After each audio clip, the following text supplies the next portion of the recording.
Shantala kitchen. ಈ ದಿನ ನಾವು ತೊಂಡೆಕಾಯಿನ ಉಪಯೋಗಿಸ್ಕೊಂಡು ಗೊಜ್ಜು ಮಾಡೋಣ.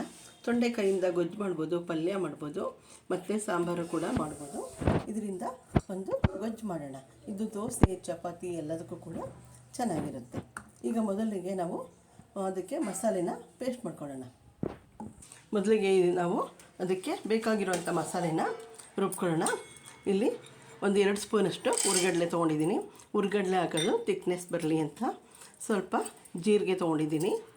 ಇದು ಟೇಸ್ಟು ಚೆನ್ನಾಗಿರುತ್ತೆ. ಇಲ್ಲಿ ಒಂದು 5-6 ಪೀಸು ಬೆಳ್ಳುಳ್ಳಿ ತೊಗೊಂಡಿದ್ದೀನಿ. ಸ್ವಲ್ಪ ಕರಿಬೇವಿನ ಎಲೆಗಳು, ಮತ್ತು ಇಲ್ಲಿ ಇದಕ್ಕೆ ಒಂದು ಸಣ್ಣ ಬೌಲ್ನಷ್ಟು ತೆಂಗಿನಕಾಯಿ ತುರಿನೂ ಕೂಡ ತೊಗೊಂಡಿದ್ದೀನಿ. ನೋಡಿ, ಇಲ್ಲಿ ಈ ರೀತಿ ಇದನ್ನು ರುಬ್ಕೊಂಡಿದ್ದೀನಿ. ಈಗ ನಾನು ತೊಂಡೆಕಾಯಿನ ಈ ರೀತಿ ಸಣ್ಣ ಸಣ್ಣ ಪೀಸಾಗಿ ಕಟ್ ಮಾಡಿ ಇಟ್ಕೊಂಡಿದ್ದೀನಿ. ಇದರಲ್ಲಿ 1/4 kg ತೊಂಡೆಕಾಯಿ ಇದೆ. ಈಗ ಇದನ್ನು ಒಗ್ಗರಣೆಗೆ ಹಾಕೋಣ. ಒಲೆ ಆನ್ ಮಾಡಿ ಈಗ ಬಾಣಲಿನ ಇಟ್ಟಿದ್ದೀನಿ. ಈಗ ಅದಕ್ಕೆ 3 ಸ್ಪೂನ್ ಎಣ್ಣೆನ ಹಾಕ್ತಾಯಿದ್ದೀನಿ. ಎಣ್ಣೆ ಸ್ವಲ್ಪ ಬಿಸಿಯಾಗಲಿ. ನೋಡಿ, ಎಣ್ಣೆ ಕಾಯಕ್ಕೆ ಇಟ್ಟಿದ್ದೀನಿ, ಅದು ಬಿಸಿಯಾಗಿದೆ. ಈಗ ಅದಕ್ಕೆ ಒಂದು ಅರ್ಧ ಸ್ಪೂನಷ್ಟು ಸಾಸಿವೆನ ಆ್ಯಡ್ ಮಾಡೋಣ. ಸಾಸಿವೆ ಸ್ವಲ್ಪ ಚಟಪಟ ಅಂತ ಸಿಡಿಯಲಿ. ಅದಕ್ಕೆ ಸ್ವಲ್ಪ ಕರಿಬೇವಿನ ಎಲೆಗಳನ್ನ ಕೂಡ ಸೇರಿಸೋಣ.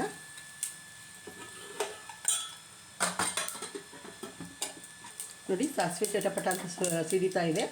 ಈಗ ಅದಕ್ಕೆ ಇಲ್ಲಿ 1 ಈರುಳ್ಳಿ ಕಟ್ ಮಾಡಿ ಇಟ್ಕೊಂಡಿದ್ದೆ, ಅದನ್ನು ಕೂಡ ಸೇರಿಸೋಣ.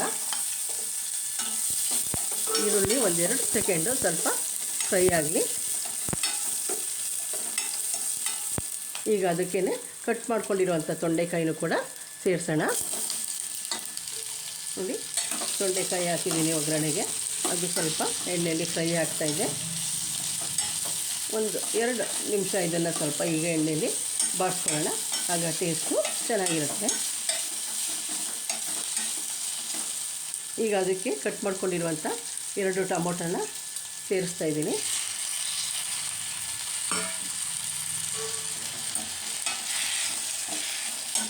ನನ್ನ ವಿಡಿಯೋಗಳನ್ನು ಲೈಕ್ ಮಾಡಿ, ಶೇರ್ ಮಾಡಿ, ಸಬ್ಸ್ಕ್ರೈಬ್ ಆಗಿ, ಮತ್ತು ಪೂರ್ತಿ ವಿಡಿಯೋಗಳನ್ನು ನೋಡಿ. ಆಗ ನಾವು ಮುಂದೆ ಹೆಚ್ಚು ವೀಡಿಯೋಗಳನ್ನು, ಅಡುಗೆಗಳನ್ನು ಮಾಡಿ ವೀಡಿಯೋಗಳನ್ನು ಮಾಡಿ ಹಾಕೋದಕ್ಕೆ ಅನುಕೂಲ ಆಗುತ್ತೆ. ನೀವು ಮೊದಲಿಗೆ ವೀಡಿಯೋಗಳನ್ನು ನೋಡ್ತಾ ಇರೋವಂಥವರು ಸಬ್ಸ್ಕ್ರೈಬ್ ಆಗಿ, ಶೇರ್ ಮಾಡಿ, ಲೈಕ್ ಮಾಡಿ.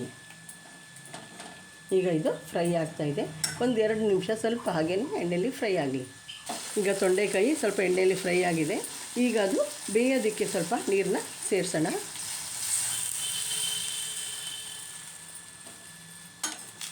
ಈಗ ಇದು ಸ್ವಲ್ಪ ಒಂದು 3-4 ನಿಮಿಷ ಸ್ವಲ್ಪ ಇದು ಬೇಯಲಿ.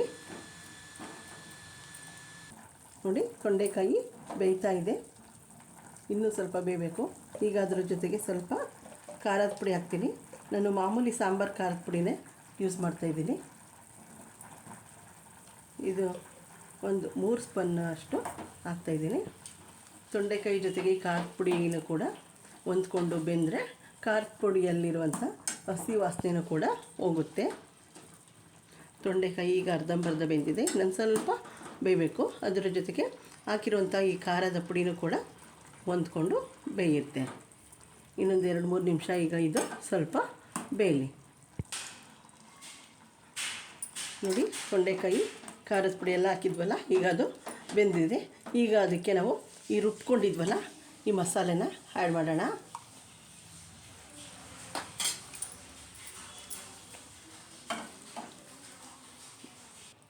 ಈಗ ನೋಡಿ, ರುಬ್ಕೊಂಡಿರುವಂಥ ಮಸಾಲೆನ ಹಾಕಿದ್ದೀನಿ. ಈಗ ಅದಕ್ಕೆ ರುಚಿಗೆ ತಕ್ಕಷ್ಟು ಉಪ್ಪನ್ನು ಕೂಡ ಸೇರಿಸೋಣ. ಈಗ ಎಲ್ಲ ಹೊಂದ್ಕೊಳ್ಳೋ ರೀತಿ ಮಿಕ್ಸ್ ಮಾಡೋಣ. ಈಗ ಎಲ್ಲ ಹೊಂದ್ಕೊಂಡು 3-4 ನಿಮಿಷ ಬೆಂದರೆ ಆಗ ಗೊಜ್ಜು ಸ್ವಲ್ಪ ಗಟ್ಟಿಯಾಗುತ್ತೆ.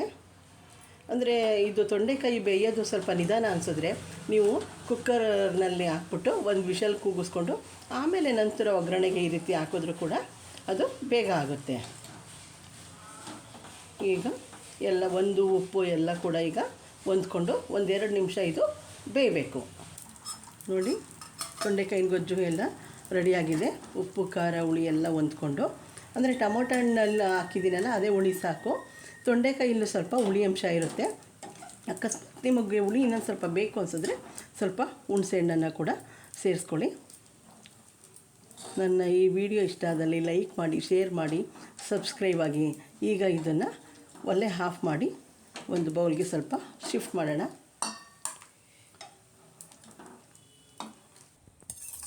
ನೋಡಿ, ದೋಸೆ ಜೊತೆ ನಾನು ತೊಂಡೆಕಾಯಿ ಗೊಜ್ಜನ್ನ ಸರ್ವ್ ಮಾಡ್ತಾಯಿದ್ದೀನಿ.